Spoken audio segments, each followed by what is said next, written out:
Hey everyone, today I'm reviewing quadratic systems. Here we have a systems of equations. We have y equals x squared plus 1 and 2x minus y equals 4. There is a certain method that I will use for solving these called MAS. MAS is essentially a list of steps that you can use to solve problems like these. MA stands for mash the equations together. S stands for solve, and the other S stands for solve. In this S, you'll be solving for X. This S, you'll be solving for Y. So, as I said, firstly we have to mash the equations together.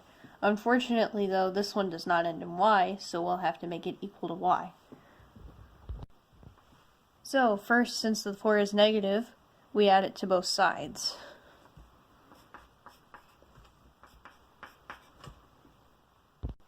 Now we have 2x minus y plus 4 equals 0. Now we have to add y to both sides. So now we have 2x plus 4 equals y. So this is where I match them together. X to the power of 2 plus 1 equals 2x plus 4. So now that we have this, we have to set it equal to 0. We'll have to subtract this entire side. So now, of course, we have x squared minus 2x minus 3 equals 0. You could use the quadratic formula to solve this, but it's better to factor. It's pretty simple. You just have to figure out what to multiply to equal 3.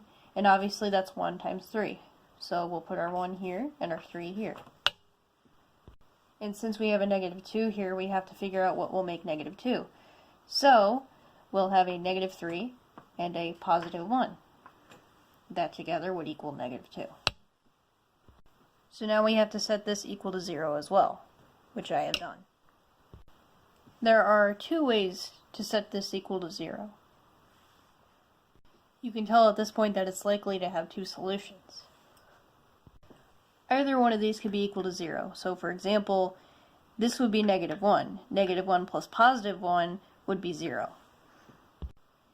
Or we can take this route and just make it positive 3. And it would be 0 that way too. So now we have our two solutions. So this falls into one of three solutions for this type of problem. We have two intercepts. In some of these problems, though, your parabola can only have one, or it can just have none at all. Now, of course, we did not touch on the second S, though. This S stands for solving for y. All you have to do is plug it into one of your original equations. So why don't we try y equals x squared plus 1? We'll start with plugging in one of our x values, negative 1. Negative 1 squared is positive 1. You add that other 1 to it. Y equals 2. On the other hand, we plug in our 3. 3 squared equals 9. Adding that 1, y equals 10. Obviously got our y equals 2 from the possibility of negative 1. That brought us to our coordinates, x, y, negative 1, 2. Same with our y equals 10. We had our x, the possibility of 3, and we have our 10. And that is the last S in MAS. That brings our video to a close. Hope you found it useful.